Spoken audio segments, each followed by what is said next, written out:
Hello everyone, welcome back to my channel easy tricks. और आज हम बात करेंगे रेड हियरिंग प्रोस्पेक्टस के बारे में। सबसे पहले हम बात करते हैं प्रोस्पेक्टस के बारे में, जो कि डिफाइन है section 2 close 70 of companies act 2013 में। प्रोस्पेक्टस एक लीगल डॉक्यूमेंट होता है जिसके थ्रू कंपनी अपनी सिक्योरिटीज़ यानी स्टॉक शेयर को पब्लिक को ऑफर करती है, और कोई भी इंडिविजुअल या फर्म शेयर्स के थ्रू अपना अमाउंट कंपनी में इन्वेस्ट कर सकते हैं और वो इन्वेस्टर कहलाते हैं। सो प्रोस्पेक्टस एक ऐसा डॉक्यूमेंट है जिसमें सभी तरह की कंपनी की सारी इंफॉर्मेशन प्रोस्पेक्टस में दी गई होती है, ताकि इन्वेस्टर्स कंपनी में इन्वेस्ट करने से पहले कंपनी की कंडीशंस, फाइनेंशियल पोजीशन, ये सभी जान ले। अब प्रोस्पेक्टस कई टाइप के होते हैं। आज हम बात करेंगे रेड हियरिंग प्रोस्पेक्टस की। सबसे पहले हम बात करते हैं कि इसका नाम रेड हियरिंग कैसे पड़ा। जब एक पर्टिकुलर फ़िश को लंबे समय के लिए रोस्ट किया जाता है तो वो रेड कलर की हो जाती है, वहाँ से इसको रेड हियरिंग प्रोस्पेक्टस का नाम दिया गया।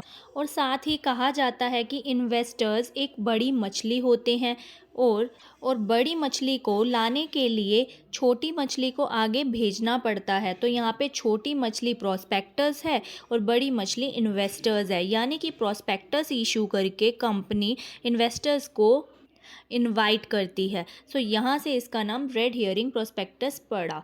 अब इस प्रोस्पेक्टस में क्या डिफरेंट फीचर्स हैं जो कि इसे बाकी प्रोस्पेक्टस से डिफरेंट बनाते हैं।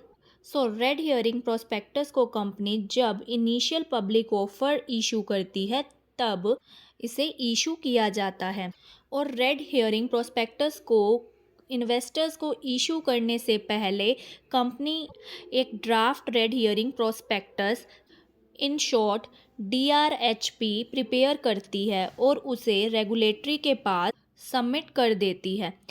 जब ये draft red herring prospectus SEBI के पास पहुंचता है तो सेबी अगर उसमें कुछ चेंजेस कराना चाहे तो वो कराकर उसे अप्रूव कर देती है। इसके बाद कंपनी एक रेड हियरिंग प्रोस्पेक्टस यानी कि एक फाइनल डॉक्यूमेंट प्रिपेयर करती है। ड्राफ्ट रेड हियरिंग प्रोस्पेक्टस और रेड हियरिंग प्रोस्पेक्टस में ज़्यादा डिफरेंस नहीं होता, उसमें बस कुछ चेंजेस किए गए होते हैं, या कुछ अगर कंपनी एडिशनल इंफॉर्मेशन प्रोवाइड करना चाहती है तो वो उसमें ऐड कर सकती है। दो ऐसे मेन एलिमेंट्स होते हैं जो कि कंपनी के रेड हियरिंग प्रोस्पेक्टस में नहीं दिए गए होते। वो होते हैं quantum and price. Quantum means quantity of the shares offered.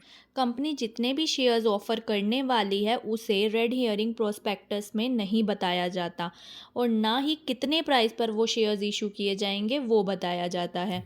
Market में या इन्वेस्टर्स के बीच कंपनी के शेयर्स की कितनी डिमांड आने वाली है उसको जानने के लिए रेड हियरिंग प्रोस्पेक्टस को इशू किया जाता है, और उसे जानने के बाद ही कंपनी उसका प्राइस डिसाइड करती है।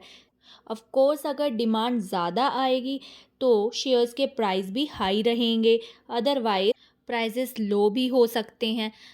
जैसे कि आपको पहले बताया कि red herring prospectus initial public offer के टाइम पर, यानी कि जब भी कंपनी पहली बार पब्लिक को अपने शेयर्स इशू करने जा रही है तभी इशू करती है।